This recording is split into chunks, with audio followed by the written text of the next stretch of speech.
All right. So we talked about, now I'm going to talk about a little bit about the workplace, but more in general terms. First of all, we have to understand this idea of being a good person and God's justice.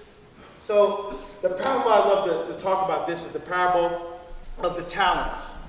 Now, when you hear that parable, when you think of talents, when you hear the parable, you think coins.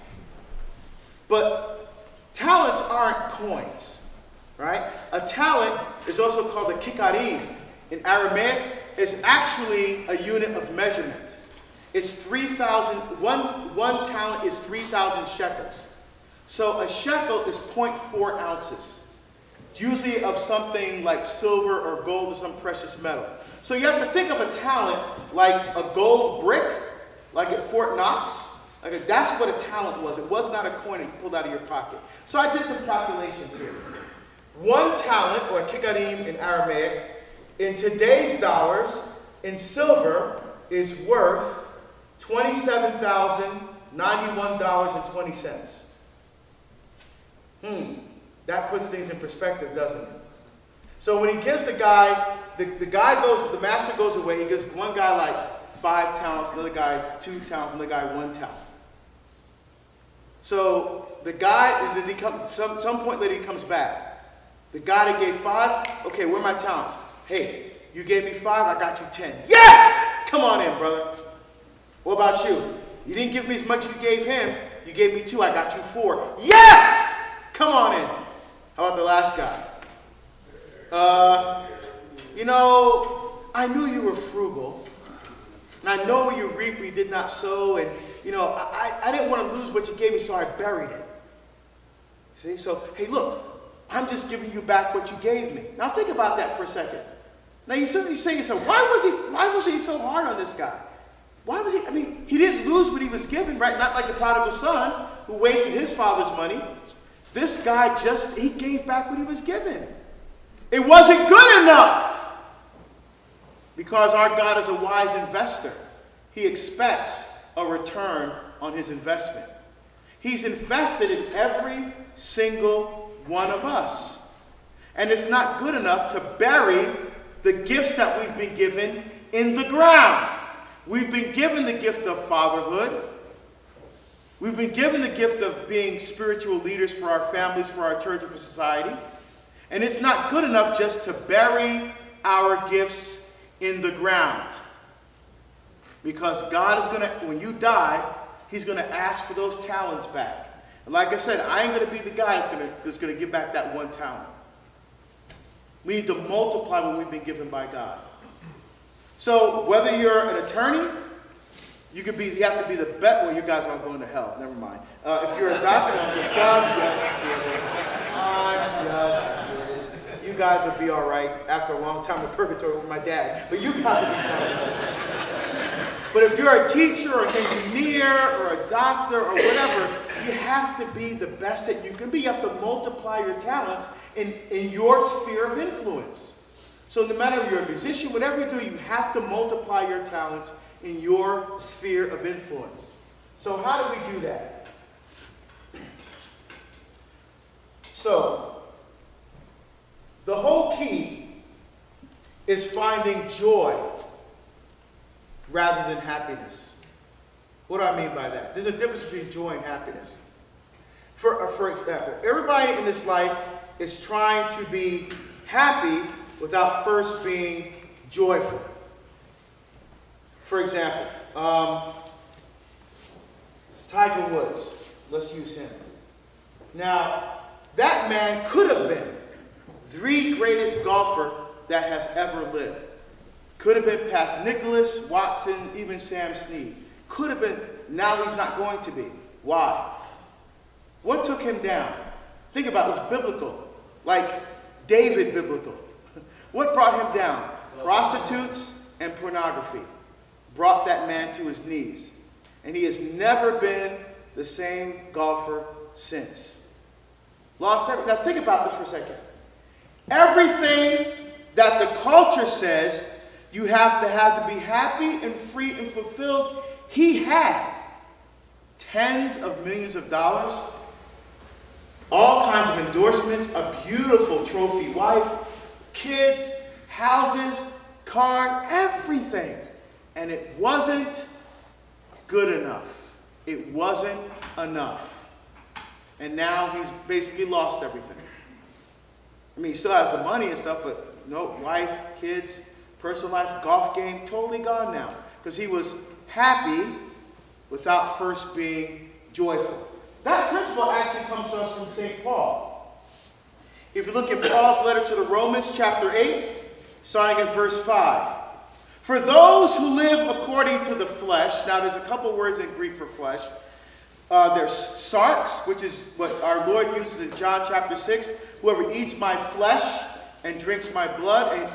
And so sarx means literally flesh on the bone. Right? Literally, flesh on the bone. But Paul's word here is soma. So soma has the idea of things of the world, like fleshy things, like earthy things, or things of the earth, things of the world. So for those who live according to the flesh, according to the world, set their minds on things of the flesh, on things of the world. But those who live according to the Spirit, to the things of God, set their minds on the things of God. Here's the key. To set the mind on the flesh, on the world, is death. But to set the mind on the Spirit, on the things of God, is life and peace. There's the key. So what we need to focus on are not the things of the world, not to think and act like the world, fleshy things, but to think with the mind and the heart of God. Paul goes on to talk about this actually in Romans chapter 12. He says, I appeal to you therefore, brethren, this is right 12 verse 1. I appeal to you therefore, brethren, by the mercy of God, to present your bodies as living sacrifice, holy and acceptable to God, your spiritual worship. Do not be conformed to this world, but be transformed by the renewal of your mind, so that you may prove what is God's will, what is good, acceptable, and perfect. So Paul is calling us to put on the mind of Christ, to not to think and to act like men of the world. So when we're in our sphere of influence, no matter what vocation God has called us to, we have to always think with the mind of Christ. We must always think of the things of the Spirit and not to think with the mentality of the world. That's absolutely key. So how do we do this? Spiritual joy. First of all, we have to be intentional. We have to be intentional and stop procrastinating. Sometimes we're really good at procrastinating, and not taking, I heard a speaker once say that some of the greatest ideas in human history are in cemeteries.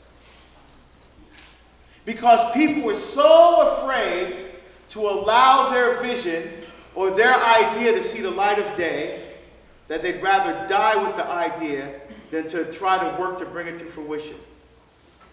That's actually pretty profound. Because that's what holds us back from truly being who God created us to be, is fear. And we have to learn to love and to trust God more than be afraid. For example, in my own life, how did I get to do what I'm doing now? Like I said, I had a career in law enforcement. I was doing threat assessment. I had a consulting company. I was doing extremely well in my career. But I was working 70, 80 hours a week, 10 to 12-hour days, 6 days a week. And how did I justify that time away from my kids? I wasn't traveling. I just wasn't home. How did I justify that time? Easy. I took them to Disneyland every year. Every year we went and saw Mickey Mouse and Donald Duck. One year we went to Ghirardelli Square in San Francisco. One year we went to New York City. So I wanted the kids to see where the area that Daddy was from. So we went to the Museum of Natural History, Statue of Liberty, Times Square. There's a Toys R Us in Times Square that has a life-size Ferris wheel inside. So the kids rode the Ferris wheel. We did all the stuff. Look what a great job Dad is doing. Huh? So I thought. Now, about 7 years ago, I noticed that my request for doing threat assessments was going down, but my requests for speaking on the Catholic faith were going up. And I said, I wonder if God is saying something to me. I wonder if he's calling me from doing this to doing that. Nah. There's no way he could be possibly calling me to leave this to do that. So I ignored it. And when you ignore God's will for a while, he has a kind of way of getting your attention. The way he got my attention was through my boss. Now, my boss was not only my vice president at the university, he was also a parishioner in my parish, where I served as deacon. He loved what I did. He supported what I did, because I made him look really good. Then he had a stroke, and he had to retire. And they brought in another guy who didn't like what I was doing. And after that first meeting with him, I said, uh-oh. So I went home. My wife said, how'd it go with the meeting with the new boss? I said, our little arrangement is going to come to an end. What are you going to do? I said, I don't know. I got to pray about it. And, I noticed that people keep asking me to do stuff on the faith. Maybe I should look at that. She goes, whoa, wait a minute. You're not leaving your job. Now how much money you make? We've got kids in private school. We've got a mortgage. What are you thinking? I said, hon, I'm not necessarily going to leave the job. I need to figure out what God wants me to do. She said, what God wants you to do is keep your job. But so I entered into a very serious time of discernment. And I'll talk more about that when in the next talk, about that discernment process. But the thing that held me back for so long from leaving everything and doing this is fear. How am I going to make up that income talking about Jesus? Even though I knew after 8 months of serious discernment that God was calling me to leave, it took another 4 months for my head to catch up with my heart. Even though I knew God was calling me, I still couldn't do it because I was holding on to that paycheck. And it's that kind of thinking that prevents men from having the kind of relationship that they want to have with God. We're always holding on to something. Maybe it's hatred about someone that we love. Maybe it's a memory from the past. Maybe it's some skill set that's not being developed. Maybe there's something that we're holding on to that if we let go, we're so afraid of letting go of that. And see, here's the thing. Our model has to be Christ. He was afraid too. Remember? After the Last Supper, he was out in the garden. He was so scared he sweated blood. Which, by the way, a doctor in San Antonio told me that's actually physically possible to do that. You can be so afraid that your blood vessels break, and when you sweat, the blood comes out of your pores like sweat. That is actually possible because of fear. That's how scared Jesus was. But fear did not stop him from fulfilling God's will. But fear stops so many of us men from being... You know how many calls I get from other speakers? How are you doing this full time? Because a lot of speakers have another job, and they kind of speak on the side. How are you doing this full time? When I let go of everything. I sold my consulting practice. I left my job. I left the expense accounts. I left the car, the computers. I had to give all that stuff back. 30th of June, 2012 was my last day. And by the way, 2012 was the year of faith. And I took a huge leap of faith because I really believed with all my heart that God was calling me to do this work. And he's given me the skills and talents to be able to do it, but to be able to recognize that and to take the leap to actually stop thinking about it and to actually do it is scary. But most people won't do that. So, how do you get from fear to faith? How do you get from fear to faith? We have to stop procrastinating. And that's why the power of prayer is so incredibly important. And so if you take a leap of faith, just do it. What's the worst that can happen? I failed in some things that I tried to do. And failure is the greatest teacher in the world. Making mistakes and learning from those mistakes and growing from those mistakes and getting up and dusting yourself off. Just like a kid. When the kids learn to walk, do they just walk and they fall down? Oh, forget that. I'm just going to crawl. Or do they get up and try again? And they fall and they get up and try again. That's our attitude, man. Jesus fell carrying his cross. He got up again. We cannot be afraid to fail. So don't let procrastination, I might do it. Talk to some good, like when I was discerning this, I talked to some good people in my life. Father Mitch Pacwa, Father Larry Richards, and Patrick Madrid. I said, honestly, guys, I'm thinking about doing this. I think God might be calling me to do this. All three of them encouraged me. And all three of those guys like brothers to me to this very day. So don't let fear of failure prevent you from having the kind of relationship with God that you know that he wants to have with you and that you want to have with him. You have to know yourself, which means you have to put everything in its right perspective and priority. Which is what? God, family, then everything else. In that order.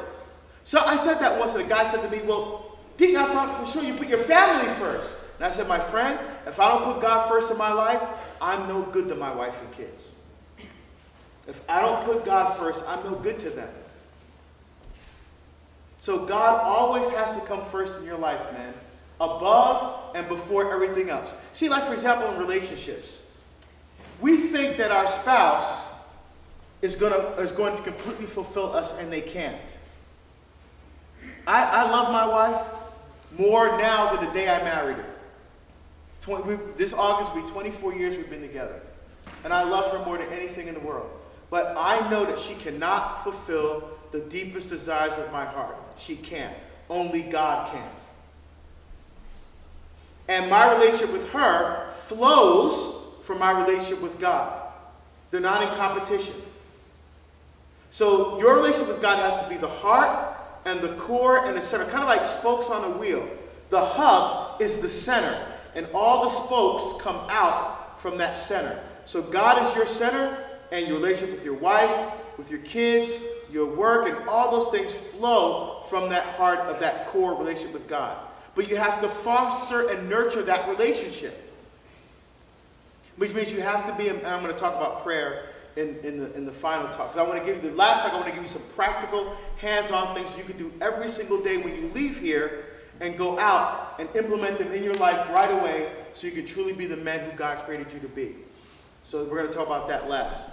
But understand that God has to be the heart and the core of your life. So you have to ask yourself, is Jesus Christ the heart and the center and the core of your life as a man? That's a question you need to ask yourself deeply and seriously. Is he, or is it your work? And then, I'm going to pray on the side. That's right, God, that's right. Is he an afterthought? Or is he your first thought when you get up in the morning? Where is God in your life right now? I mean, we all want to believe that he is the heart and center, but is he truly the heart and center? Is everything you think, everything you act, every decision you make flowing from that heart of God?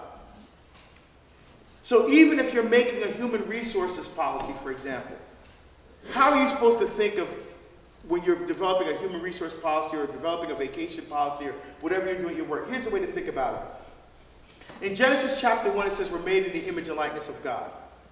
What do those words actually mean, to be made in God's image and likeness? Because remember, this is before Jesus. So this is part of God's natural law that he's implanted into every single person, no matter what race, religion, color they are. Image and likeness of God. So the word image is a masculine noun in Hebrew, selem. And selem literally means a shadow that's the outline or representation of the original. So, if I'm standing in the light, I'm casting a shadow. Is the shadow me? Is the shadow me? No, it's the outline. It's the image. It's the representation of me. But yet if I move my arm, the shadow moves the arm. If I move my leg, the shadow moves the leg. What does that mean spiritually? Are we God? That should be a very emphatic no, right? We're not God. But 2 Peter chapter 1 verse 4 says we are partakers in the divine nature. 1 Corinthians chapter 16, Paul says our bodies are temples of the Holy Spirit that we have within us from God. We're not God, but we have God's image, God's shadow, God's outline imprinted onto our souls. So what does that mean? Like when you move your arm and the shadow moves? When we speak, God speaks. When we think, God thinks. And when we love, God loves. That's what it means to be made in the image of God. What about the likeness of God? Demuth in Hebrew, which means similar. What does that mean spiritually? Say that someone wanted to build a Deacon Harold statue. You put the statue on one side of me. You put my son Benjamin, you put Ben on the other side of me. You would say they're both in my likeness because they both look like me. In fact, the statue looks more like me than my son. But, unlike the statue, my son has my essence, my nature, my being, right? My stuff is in my son. So even though the statue looks more like me, my son is much more in my likeness. So that's how they would have understood being made in the image and likeness of God. So when we're thinking about in our workplaces how we treat other people, or we're a supervisor developing a policy, we need to look at the image and likeness of God in the other person. You know who did this marvelously well? Was St. Teresa of Calcutta. I was just explaining to someone outside. When she was being canonized, I was interested to see what the secular media was saying about her. So I watched this, I don't watch television, but I watched this PBS special about Mother Teresa, and it was like a BBC broadcast, a British broadcast company. So this reporter was following Mother Teresa around for half a day.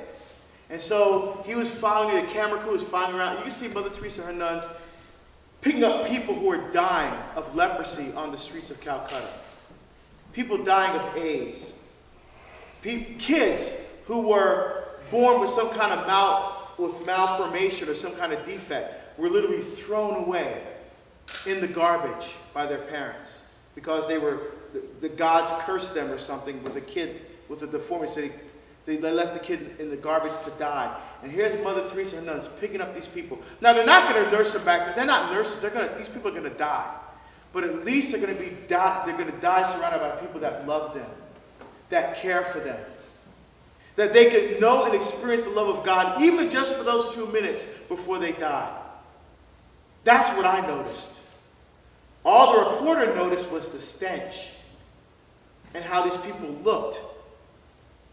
And he was almost frustrated. Finally, he goes to Mother Teresa toward the end of the interview. He said, "How could you stand to be around people that look like that?" And little Mother Teresa looked up at him and said, "Is that what they look like?" Because when she saw someone, she saw Jesus. And that's how we need to look at it. That's how we end racism. That's how we end it. When you stop looking at a race, when you stop looking at a stereotype, and you start seeing God in other people.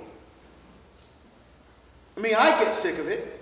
I mean, I was in Chicago, dressed in a suit and a tie, with my crucifix, with my deacon pin, and I'm walking into an elevator at a hotel, and there's a white woman in there, so I walk into the elevator, and she looks, her eyes get real big, she backs up in the elevator and grabs her purse like that.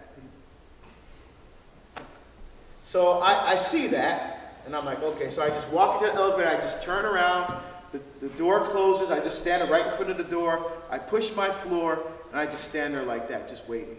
Because she's already scared. So I don't want to scare her anymore. She's already scared. And I got to my floor. I didn't say anything to her. The door opened up and I walked out. Now, why was she afraid of me? Maybe she was raped before. Maybe she had an issue with men. But why was she afraid of me? I didn't do anything to her. I just walked in an elevator. See? So she couldn't see God in me. She saw me and got scared. Now, I'm a teddy bear, right? I'm a teddy bear. But if you don't know that, if you don't know me, you're going to start making judgments without even taking the time to understand who I am. And when that stops, that's how we end racism. That's how we end sexism. That's how we end all these other stupid isms that we place on things. But when you're in your workplace, that's how you need to see the person working in front of you. We're Catholics. We're not Enron. We're not going to take people's retirements and spend it for vacations and for our own wealth and benefit. That's not who we are. We need to see God in other people. That's absolutely key. Next thing, we have to add value to other people. We have to add value. Every single person is valuable. Every single life is precious and valuable, even though the other person may not think that their life is precious and valuable. I was having a wonderful discussion with one of our young people here, because I think his basic thing is, well, we believe certain things as Christians, but if someone else wants to believe something else, why should they? I mean, why should we stop them? If someone wants to kill themselves, or someone's having an abortion, why does the church care about what that person is doing? See, here's the thing. I said we look at what's best for everyone, right? Not just what's best for me. Because the culture worships the God of me, myself, and I. That's the Trinity that the culture worships. Me, myself, and I. But we need to see the intrinsic value in every single person and in every single life. Doesn't matter if they were born with Down syndrome, or without arms or legs, or with trisomy 13, or if they're Jewish, or if it doesn't matter. We need to see the intrinsic value and worth of the other person, even though they might not even recognize it in themselves. So if someone has cancer, and they know, okay, I have this cancer, but so I want to get a doctor to write me a prescription so I can kill myself. And we would say, well, no, how about this instead? How about see if they can, maybe there could be a cure, But they're afraid, they're anticipating this is going to hurt. My life is not going to have any value anymore, because I'm going to be in pain, I'm going to be in a wheelchair, I'm going to be sick. I'm just going to end it now so that I don't have to go through all of that. Imagine if Jesus said that. You know what? I know what's coming after the Last Supper. I know what's coming. This crucifixion thing, that's going to hurt really, really bad. So you know what? I'm just going to kill myself the night before. See, for us, there's no value in taking your own life. Someone may not understand it. They may not think the way that we are, and that's okay. But at least we can propose an alternative. How about we pray for you? How about we pray over you? Because our God is also a God of miracles. I told you about my father last night. The man had cancer. The cancer came back. They said he's not going to make it till Christmas. So we just say, you know what, Father, don't pray for my dad. Mary will take care of it. Don't worry about him. If he just wants to die, just let him die. No. My pastor said, no, we need to pray for him. And what happened? You can call it a miracle, but the cancer left, and he lived another 4 years. That's the hope that we can give to this culture. To see value in someone when they can't even see it in themselves. When I graduated from Notre Dame, I'll never forget this as long as I live. I walked out of the Joyce Center, and I found my mom, because obviously there's thousands of people there, right? I found my mom, and I hugged my mom, and she was crying profusely. And I thought she was crying because she was proud that, I'm the first person in my family, in the history of my family, to ever go to college. I got an academic scholarship to a great school. I graduated. And she was crying. And I said, Mommy, that's, And she goes, they were wrong. They were wrong. I'm like, what?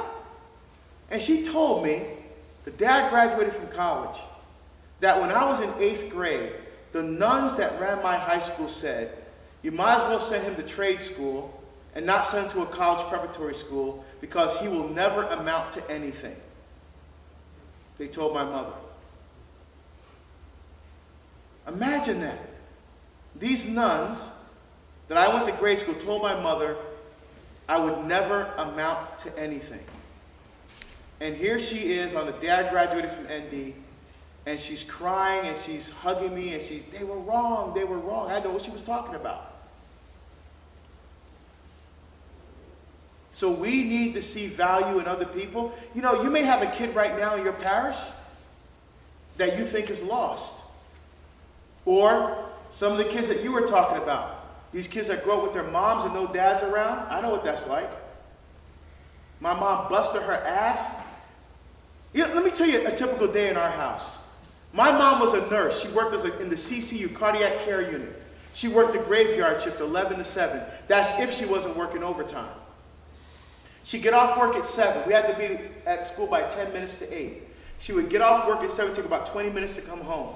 My job was to get up in the morning and make sure my brothers and my sister had got up and ready for school. So when she honked the horn, that we were ready to go out, and she would take us to school. She would come home, she would go to sleep for a few hours. She would get up, she would make dinner. We'd come home from school, we'd have dinner together. She'd go back to sleep. Then I took over.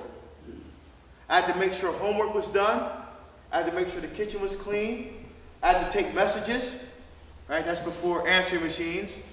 In the 70s, for some of you younger kids here, you probably don't even know what an answering machine is, but that's okay. I had to take messages by hand, but here's the most important thing. I had to make sure that my mother didn't sleep through her alarm. So when the alarm went off, my mother said, don't just hear the alarm. She goes, make sure I'm up and walking around before you go to bed. That was real, because she could not be late for work. So I would never go to bed probably before about 10:30 at night to make sure she didn't sleep. And then we do the same thing over and over every day. And that helps now, what did that help me do? That, yeah, I lost a little bit of my childhood, that's true. But it helped me to be organized. It helped me to learn discipline. And which things to this very day, I still have as part of my life. So, my mom saw something in me that those nuns didn't see. And you don't know what the circumstances are with the young people in your life. I'll tell you what changed everything for me, Mr. Mullen. My very first exam in high school was a history exam. Mr. Frank Mullen was our teacher. Now, when Mr. Mullen would hand out the grades, your papers, he would walk up and down the aisles. He would turn your paper over, your test paper over on the desk, like this. He would go up and down the aisle, turn the paper over. Boom, boom, and then go down the next aisle. So when he got to me, I'm like, my first grade in high school, first grade. And I turned and kept going, and I flipped the paper over. B. Yes! I got a B. That's a good start. And I'll never forget as long as I live.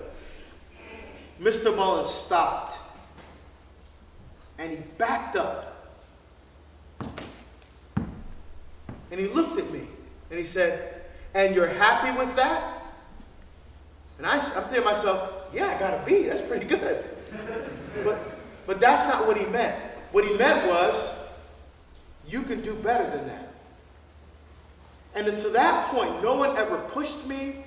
No one ever challenged me to go beyond what I thought I could do. Nobody thought, except Mr. Mullen was the first one to push me, the first one to challenge me academically.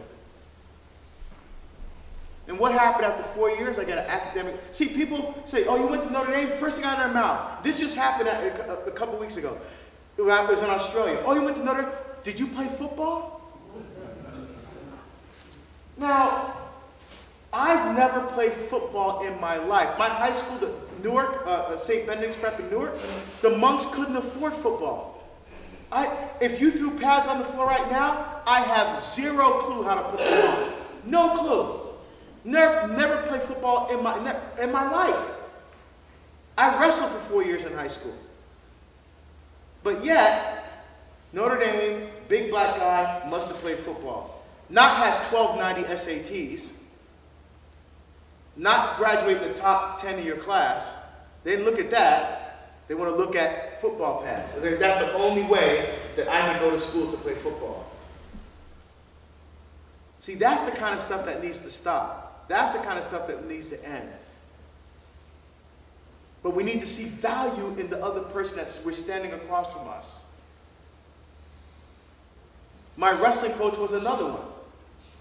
I was undefeated my senior year. I remember the greatest match I ever had. I was ranked number 2 in the state of New Jersey. I was wrestling the number 5 ranked wrestler. Now the kid was ranked lower than me because he had not wrestled the kind of opponents that I had wrestled, but the Newark Star-Ledger newspaper sports section said I was going to lose that match because the kid was bigger and stronger than me, which he was. This was an away match. It was at his gym, Patterson Eastside High School.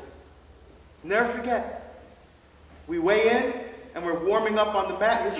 My team is off the mat, his team is on the mat, warming up. Now, my team didn't do this, but when you pin somebody, they used to take those big clothespins. You know those old-style clothespins they put on diapers? And he used to put a pin on his arm. And this guy had pins going down his arm like this, on his sweatshirt. So every time he'd run by me, he'd go like this. Shake his arm. And those pins would go, and he'd run around the mat again. And when he got to me, saw me sitting there again warming up, he'd shake his arm and those pins would like he's trying to intimidate me, right? So it was time for the match. And we come out, and he comes out in the mat, and crowd is cheering. I come out on the mat, boo! Boo! They're booing. No, man, I got time for this. Ready? Wrestling. Bam! We're in it. Now, wrestling is 3 2-minute periods. At the end of the second period, I'm down by a couple of points because the kid was really strong. You can't muscle a kid like that. But every good athlete knows what? 10% of the sport is what? Physical. What's the other 90%? Mental.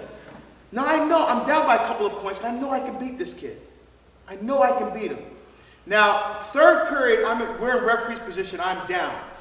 I'm in a defense. Everybody, you know wrestling, right? Right? Okay. So I'm in referee's position. I'm down. He's on top. Now I have a strategy. The ref blows the whistle. Now I go into what's called a stand-up. So in wrestling, you never want to stop moving. You never want to stop moving.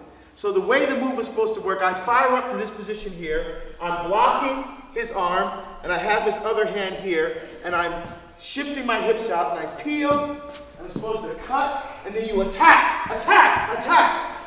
You don't stop moving. Now, when the ref blew the whistle, I fired up to here, but I stopped moving on purpose. And when that happened, he chopped me down and rolled off the mat. So we go back to the center of the mat, looking over at Coach. Coach is like, this means pick it up. I'm like, so second time. Ready, rest. I fire up to this position again, and I stop moving on purpose. He chops me down and roll off the mat a second time. We go back toward the center. Coach is like, so now I've wrestled this guy for 4 minutes and 20 seconds. I know now that, because what's he think I'm going to do? He thinks I'm going to do a stand-up again. But now I know where his hips are going to be. I know where his center of gravity is going to be. I know where his body position is going to be without even looking at him, because he's on top, we're facing this way. So I just know. So the third time the ref blows, but instead of doing the stand-up, and now he's doing counter stand-up. I know exactly what he's doing. I go into a power crossover switch. So I put my left hand over my right hand, I bring this hip through, and as I'm bringing my hip through and coming around, I chop his right arm and bring it through his crotch.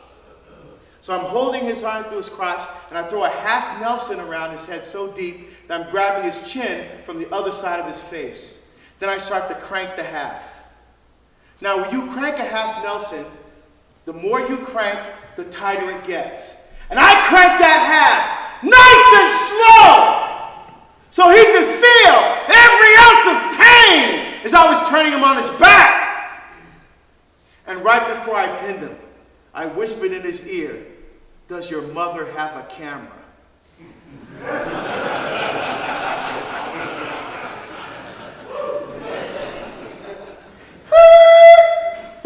ref blows the whistle. I pinned him. So we get up. We walk toward the center of the mat. I go to shake his hand. He comes at me. The ref jumps in between us. And I go back, yeah.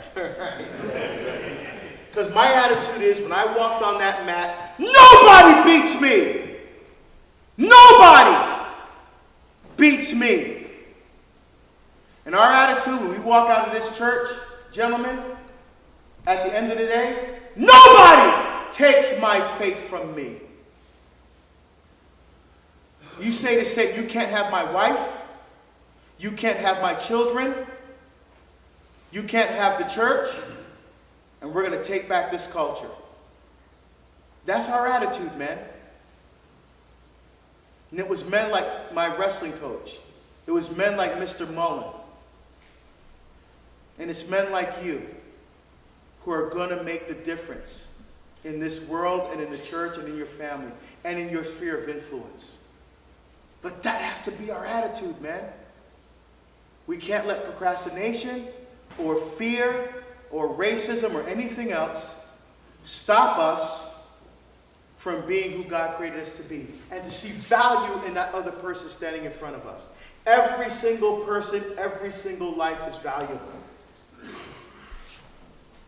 We have to be consistent and disciplined. Now, some of you are looking at me, like I said when I went to Australia, because that was my 5th speaking tour in Australia.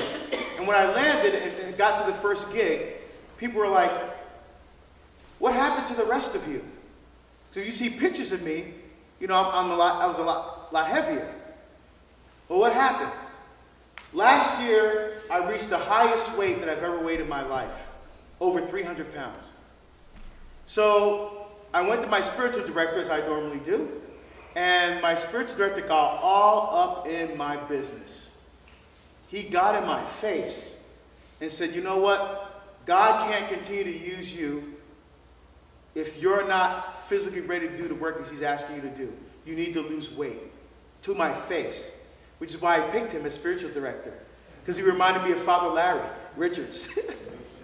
You know Father Larry? Okay, because you know Father Larry, he's all business, right? So I said, okay. So I decided to get serious. So I hired a nutritionist. And I got onto a program. I've lost 85 pounds so far. Now, people ask me, how are you doing it? How are you doing it? How are you doing it? You know, here's the thing. It took a man to get in my face. Because my wife had been telling me for a long time, oh, I'm concerned, hon, you know. I want you to be around for the kids, you know, and that kind of thing. And yeah, hon, okay, whatever. But you know my mentality, I'm just being honest. I'm being vulnerable. Well, my mentality was, I'm traveling around the world talking about Jesus. Hey, you know what? I'm away from my family. I deserve that extra piece of cake.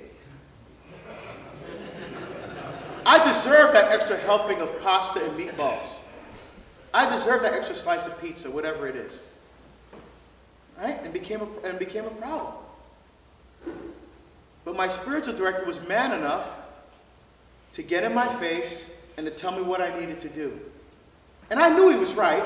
I just didn't like to hear it. Didn't make me feel good. So I'm driving back. I was actually kind of pissed.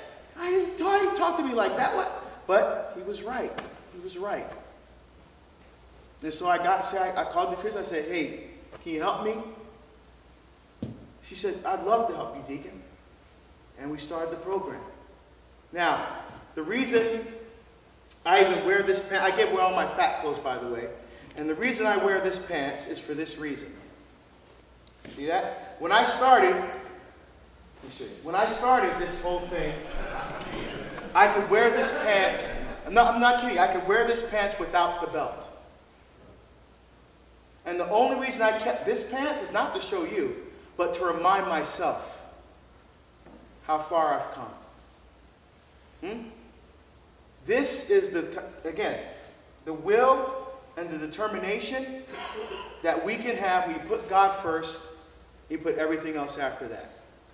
The only way I can continue to do this is with God. Because if it was just me, I'd be over 300 pounds again.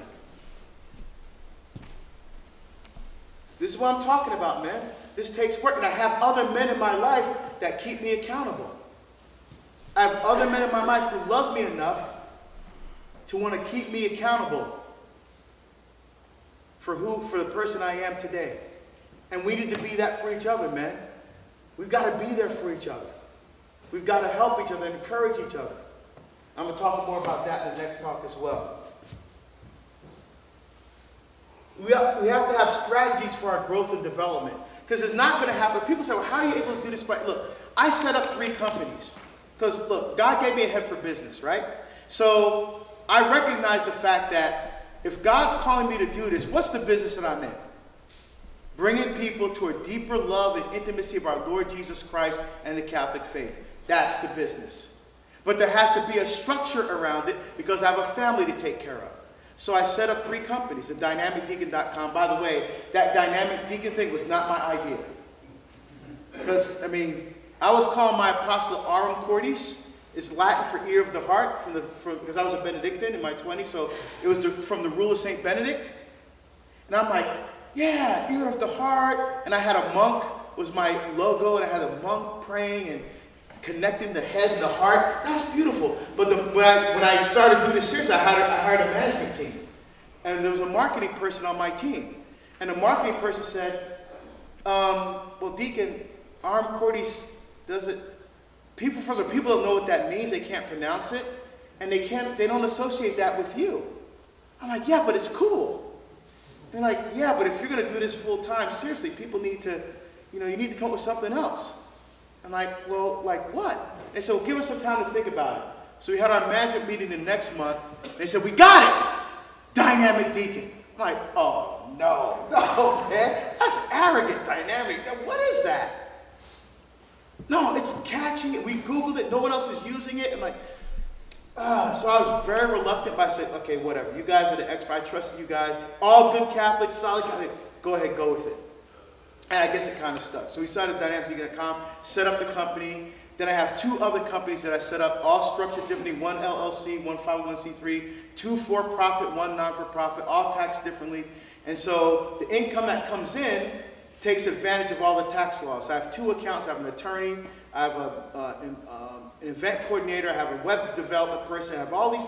Because my job is to develop talks and to write books, not to do the business side. So I hire people to do that. We need to think like this. God has given us all the skills and the talents, and we need to utilize and leverage all of that for God's glory.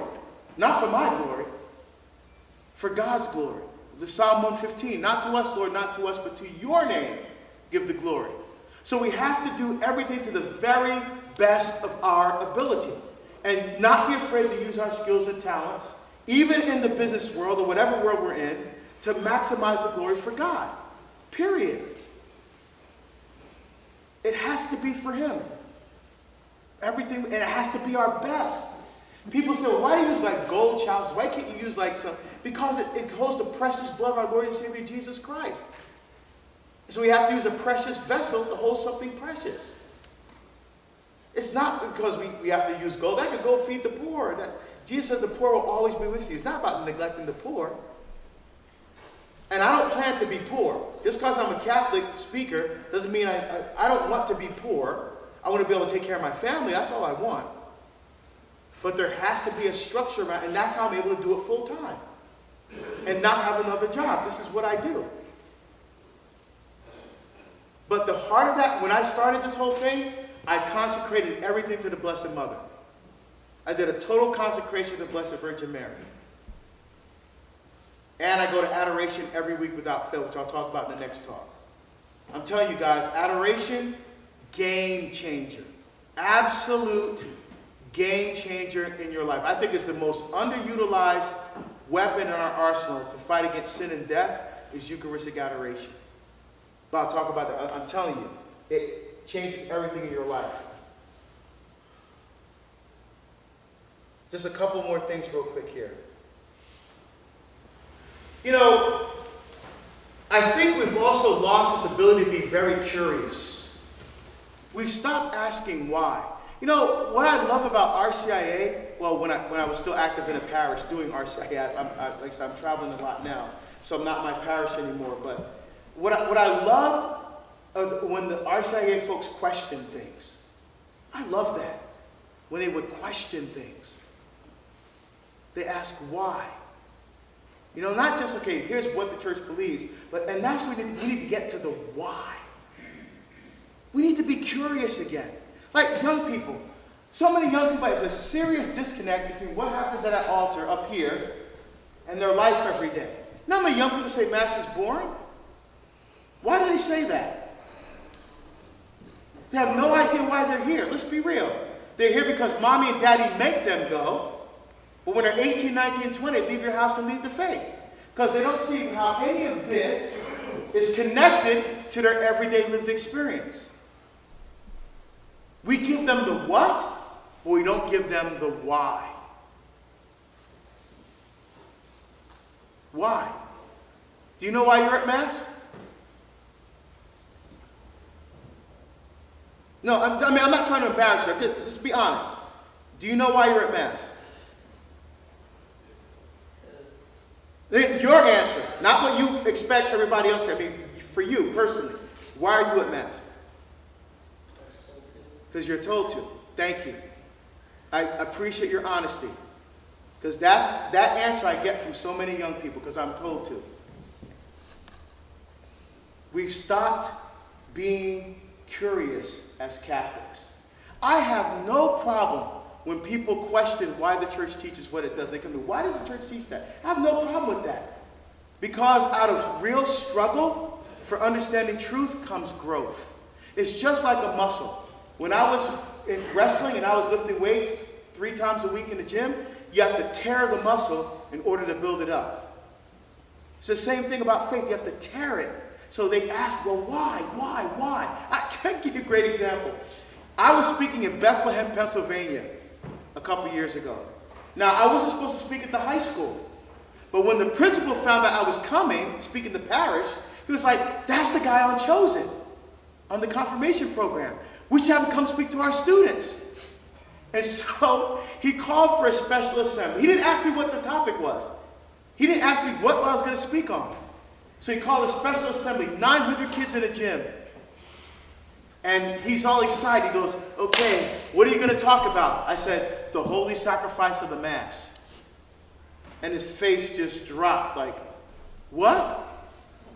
I said, I'm going to talk about Mass. And I'm not kidding, his face was like, I just made the biggest mistake ever. But it's too late now. All the kids are there. So he goes and makes a nice introduction. He says, and the deacon is here to talk to us about the holy sacrifice of the Mass. And not literally you heard, I'm looking at the kids. You see kids going, oh, you said, oh my. It's like, I'd rather be in physics than listen to this. And I said, here we go. And I walked out there like, here we go. And I said, and I started. And 90 minutes later, hour and a half without stopping. After the kids were lined up around the gym to thank me for coming, and no joke, within 45 minutes, 300 kids follow my Twitter feed. 300 kids. I still have on my Facebook email. I got emails from parents. What did you say to my kid? We're at Mass on Sunday. He's telling me why the deacon puts a drop of water into the... I didn't know that. I said it every week. I've been Catholic my whole life. I don't know this stuff. Why did I know this? And my kid's telling me. See, now when you make the connection as to what any of this has to do with their everyday lived experience, now they want it. They desire it because they're curious. And we need to feed that curiosity. We need to be curious about our faith. And don't be afraid to ask why. Why? Not just follow, just why. Because that's where real growth comes from. Now, the last thing I want to mention here is, well, 2 things real quick. Who inspires you? I mean, who is your inspiration? Now, for me, obviously, you got to give the Catholic answer, all these Catholic saints, which is great. But for me, I walk with the Catechism in one hand and Inc. magazine in the other. Because I'm a business owner, right? So I have the spiritual side that feeds me, but also I want to see what some of these young professionals are doing. What are some cutting edge technologies? What are some innovative ways that entrepreneurs are thinking to help develop and grow their businesses? Because if there's a way I could do this better to reach more souls, not just the people preaching to the choir who are in the pew. I mean, people who need to hear the message. That's the people I want to reach. People are going to yell at me and scream at me. I want to plant the seeds of faith in these people's lives.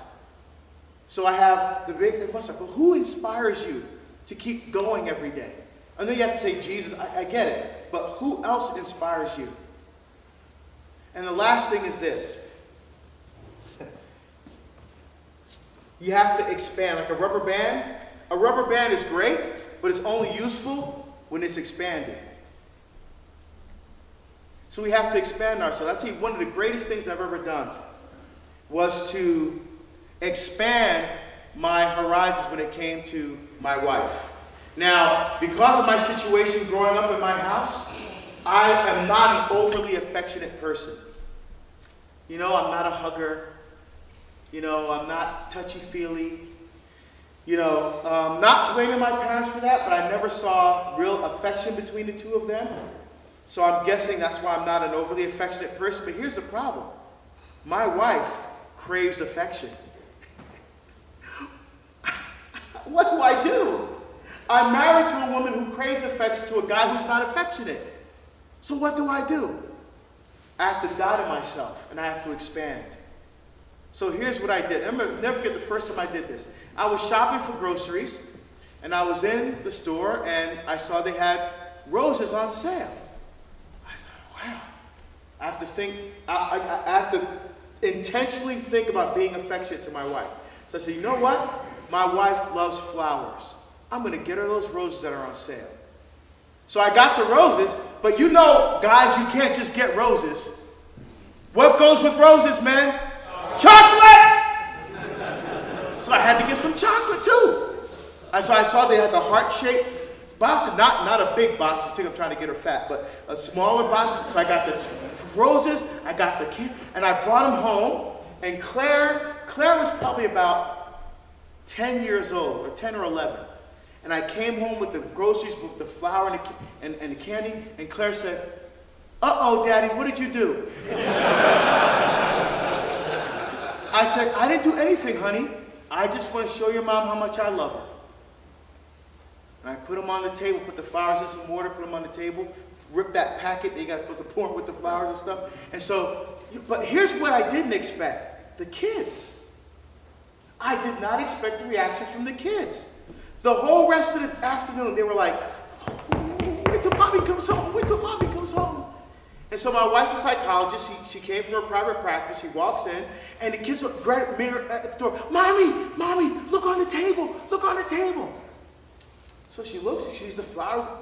Oh, so my wife, I think for a half second, she goes, "Did I miss an anniversary? Did I miss the, you know?" And she goes, "Oh, what is this?" I said, "I just did it because I love you." And and she kissed me, and but the kids, they saw that. And they saw this affection, they saw how much, and I didn't expect them to react like that. That was awesome. See, so in going past my comfort zone and expanding myself, I also help to expand the hearts of my children. And that's something I think we need to do a little better job of as men, in that beautiful way of expanding ourselves. So, to conclude, my friends, Mark Twain once said the two greatest days of your life are the day you were born and the day you find out why. So I'm hoping that this time together, during yesterday and today, during this conference, that at some point, that God will help you discover your why. Then have the courage to go out and live that why every single day of your life. Amen. God bless you guys. Thank you.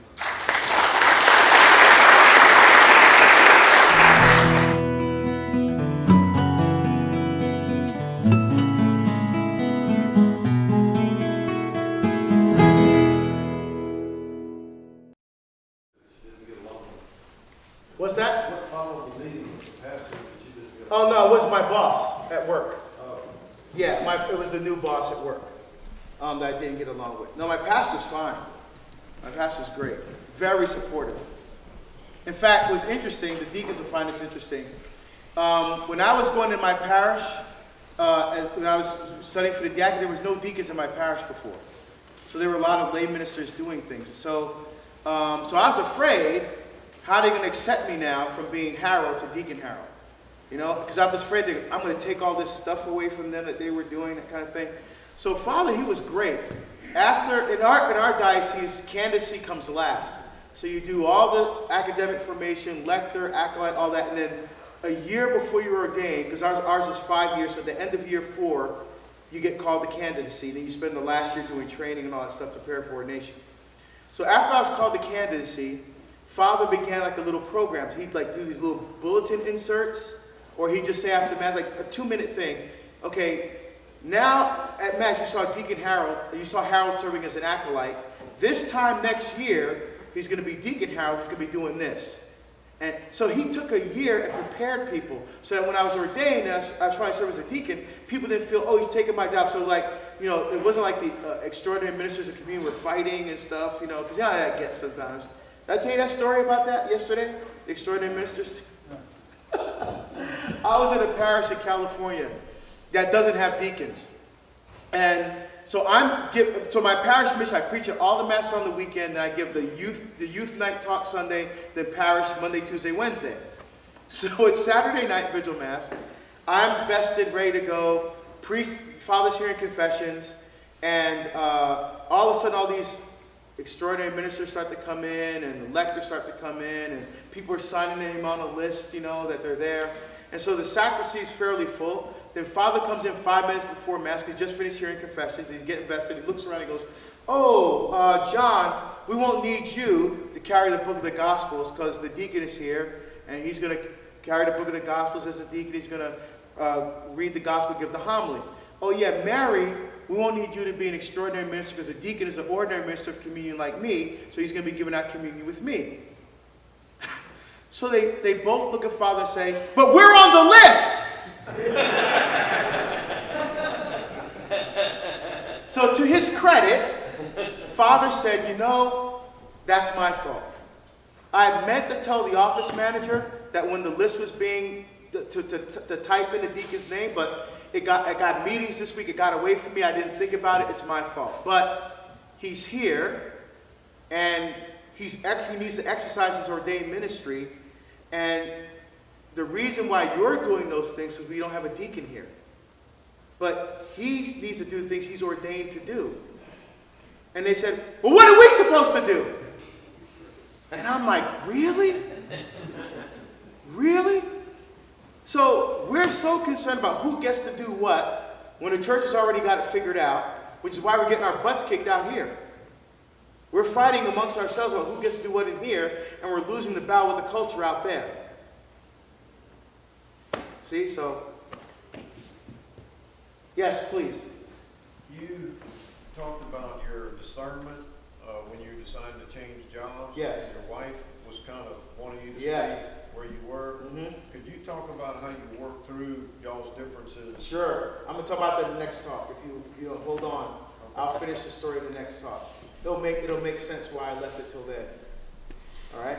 So yeah, I'm gonna talk exactly about that because that actually was pretty easy in the end. It took a year though. So, but I'll finish the story. Thank you. Yes, please. What inspired you to be a deacon? Well, I was a Benedictine, as I mentioned, in my 20s. And when I left the monastery, I did not leave because I wanted to leave. Remember I told you my mom got sick and almost died? And so I took care of her and my sister who was still in high school at the time. So I went to a wedding and met the woman who ended up being my wife. So I didn't go back, right? But I still felt, and when we moved out to Oregon, I still felt a pull, an attraction. I mean, ever since I was 11 or 12, I started serving Mass, and I loved being on the altar. I mean, from the first time I set foot on the altar to train as an altar server to this very day, I still feel like I'm 12 every time I'm on the altar.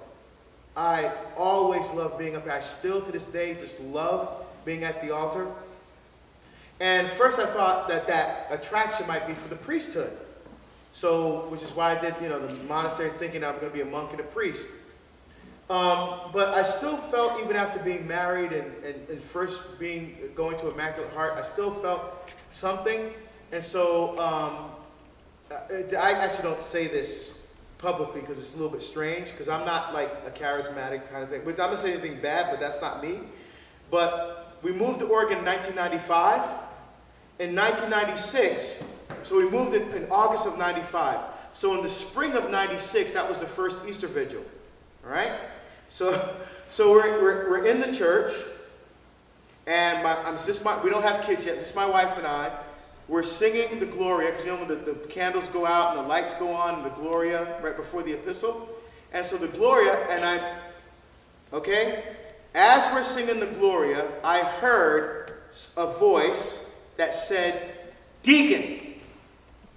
Now, it sounded like it was coming from behind me. So I turn around, and there's nobody in the pew behind me. So I turn around and look at my wife, and she's singing. I know.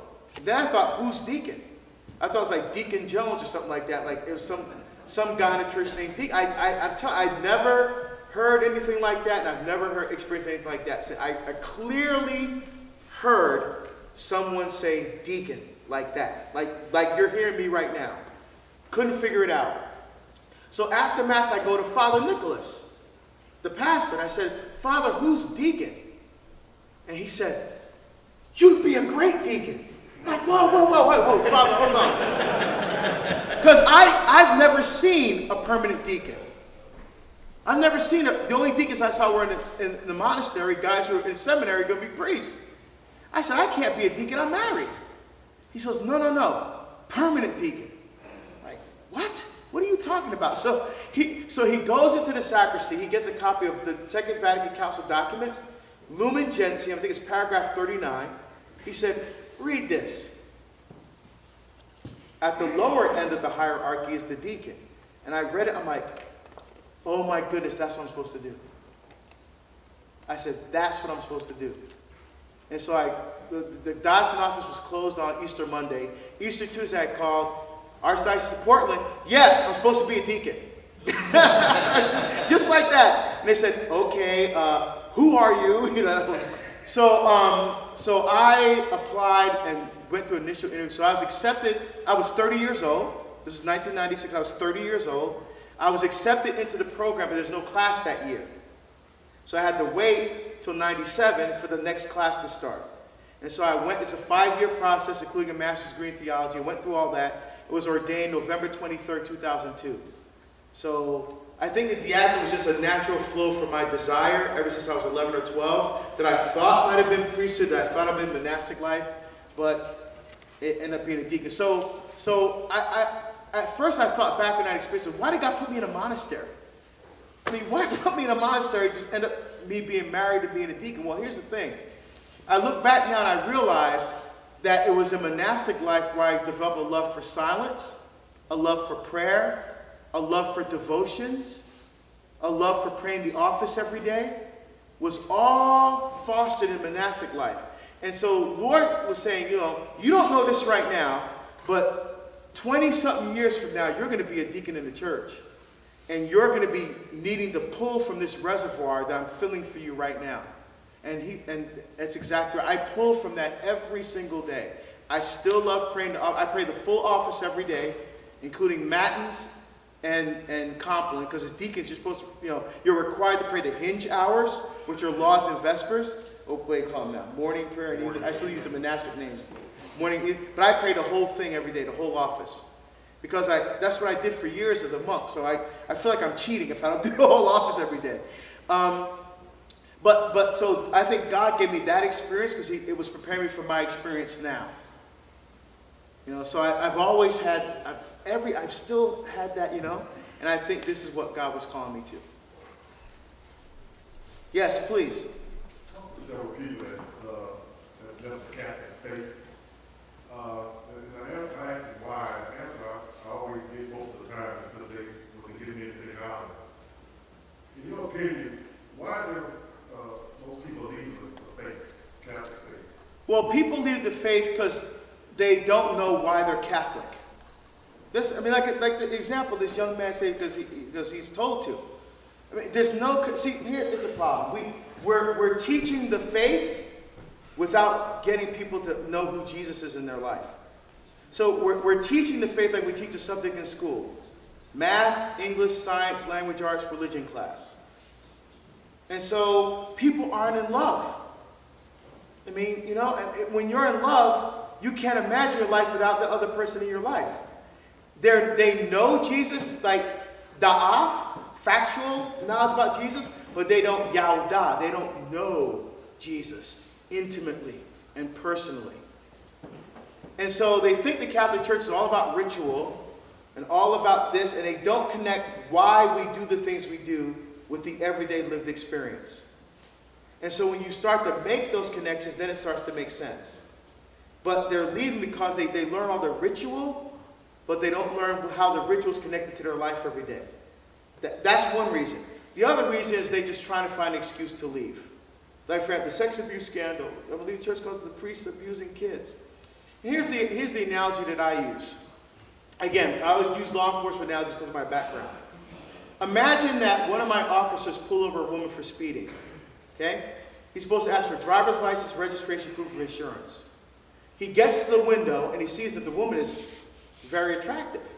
So instead of writing a ticket, he propositions her to get out of the ticket.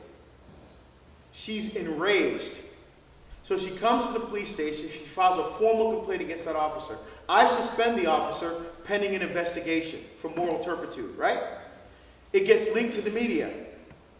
Now everybody knows what this officer did. And everybody is upset, and rightly so. Why? Because this officer took an oath to protect and to serve the people in the community. But what did he do instead? He used his position of authority to take advantage of the people in the community. That's not what he was sworn to do. He did not follow the law that he was sworn to uphold, right? So what would your next logical step be? Knowing that you saw that on the news, the next day would you say, forget this, I'm going to run every stop sign, I'm going to speed, I'm going to run every red light, I'm going to break every law because of what that officer did. I'm no longer going to follow the law anymore because of that one officer did. Would that be your next conclusion, logical step? No. Then why do we do it to the church? I'm going to leave the church because of what that one priest did? Less than 2% of the priests? And by the way, they're not mostly pedophiles, they're mostly homosexuals acting out. As someone who investigated pedophiles, what was happening most of the time is active homosexuals acting out, not pedophilia, or not ephebophilia. It's guys who are active homosexuals acting out is the problem. But would your next conclusion be, I'm going to leave the one holy Catholic and Apostolic Church because of what less than 2% of the priests did? Think about it. Those odds are even worse than Jesus. Jesus had 12 apostles. One was Judas. There's always going to be Judases in the church. Now, don't get me wrong. One kid abused is one kid too many. One kid, but what are those priests doing? They're using their position of authority to take advantage of a situation. They're not following what the church teaches. So you, just like you don't stop following the law because that one officer did, you don't stop following the church because of what that priest did. The priest is not following the teachings of the church. If you follow the teachings of the church, you don't have a problem. They're violating the teachings of the church that they're supposed to be upholding and being exemplars of. You don't leave the church because of that. Or even this. I have my third book coming out this fall. It's on the legacy of Father Augustus Tolton. You know who he is? The first black priest in the United States. Now, his biography came out. I wrote the foreword to his biography that came out in 1996 a reprint of his biography that came out in 1990. It was actually first printed in 1972, but the author is dead. The bishop who wrote the first foreword is dead. Ignatius Wright bought the rights to his book. They re-released it in 96, and I wrote the new foreword. Now I'm writing a book for EWTN Publishing on the legacy that he left and what we can learn from his life. This is a man who was born in 1854 in Brush Creek, Missouri, born into slavery. His baptismal certificate said he was property of Stephen Elliott property on his baptismal certificate. His family escaped. His father died fighting in the Civil War to try to free them. But when his father died, his mother escaped through the Underground Railroad to Quincy, Illinois. Okay? Now, they're in the north. You would think, and they're Catholics. They were baptized by slave owners as Catholics, so they want to go to a Catholic church. When they got there, the priests and the nuns welcomed them with open arms. Who rejected them? The church, the parishioners. Father, we will pull our financial support from this parish if those niggers continue to worship with us. Father, we will leave the Catholic faith if they continue to worship here. So what happened? They got bounced around from church to church to church. So they finally got to the Irish church. And Father Peter McGurr said, I don't care what these people say, you're staying. And when they complained to Father McGurr about the black people being there, he said, shut up. They're staying. And he said, in fact, Augustus, I want you to be an altar server. There ain't no black altar servers. He says, if you learn the Latin prayers, you can be an altar server. He learned the Latin prayers. In fact, he went on to also speak fluent German, Italian, and French. So Father McGurr realizes this kid could have a vocation. So when he got old enough, they wrote every seminary in the United States. Every single one rejected because he was black. Every single one. But you heard me call him Father Tolton. What happened? When everybody else rejected him, who took him and trained him as a priest? The Vatican. The big bad magisterium Vatican. Why did they take him? Very simply this. The Vatican had, at that time, it was called the Propaganda Fidei, the propagation for the faith. It was a seminary that was established at the Vatican for countries that did not have seminaries. So, for example, back in those days, Africa had no seminaries. A lot of countries in Africa had no seminaries. So they would send the men to Rome, train them as priests, and then send them back, right? So when Rome first heard about Father Toll, they said, well, you have seminaries in the United States, send them there. Because the bishop conveniently forgot to tell the congregation that he was already rejected from all the seminaries. They forgot to mention that. So when this other priest, who was a Franciscan, wrote and detailed the whole thing, wrote his superior general in Rome, and superior general in Rome went to the Vatican congregation, explained the whole thing, and said, oh, we'll take him. And he loved Rome. He thrived and flourished. This was the first time he ever experienced where he felt like a man, where he actually felt like a human being and not felt like garbage, was in Rome. So he thought, because now he's part of the congregation, they're going to send him to a missionary country. And they did. They sent him back to the United States. Back to Quincy, Illinois. So now he has a parish. He's a pastor in a parish. You would think, now it's just the opposite. The parishioners, the white people, came to his parish. At first, because it was like, a black guy's a priest, you know. But he welcomed everybody with open arms. Black, white, Hispanic, Asian, everybody was welcome in his parish. You know who got jealous? The white priests. They started calling him the nigger priest. They said to the white parishioner, if you go to his parish on Sunday, it doesn't count for your Sunday obligation. It got so bad, he had to leave Quincy and Cardinal Sheehan ended up taking him in Chicago and said, you've got full reign here. Do your thing. And he died in 1897 at 43 years old because he worked himself to death. Now let me ask you a question. Why didn't that man leave the Catholic Church? Think about it. If anybody had a good reason to leave, it was him. And nobody would have blamed him. Why did he stay? He says himself in a speech that he gave. He said, he followed the teachings of the church despite the people in the church who are sinners in need of God's mercy. So he focused on the teachings, not the people. That's what he focused on.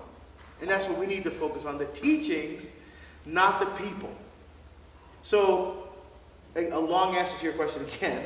So, people need to not look at scandals and say, well, I'm going to leave the church because I dare you to find a church that doesn't have problems. I investigated guys school teachers, that were part of NAMBLA, the National Man-Boy Love Association, that were taking trips to Thailand to have sex with children. I investigated stuff like that.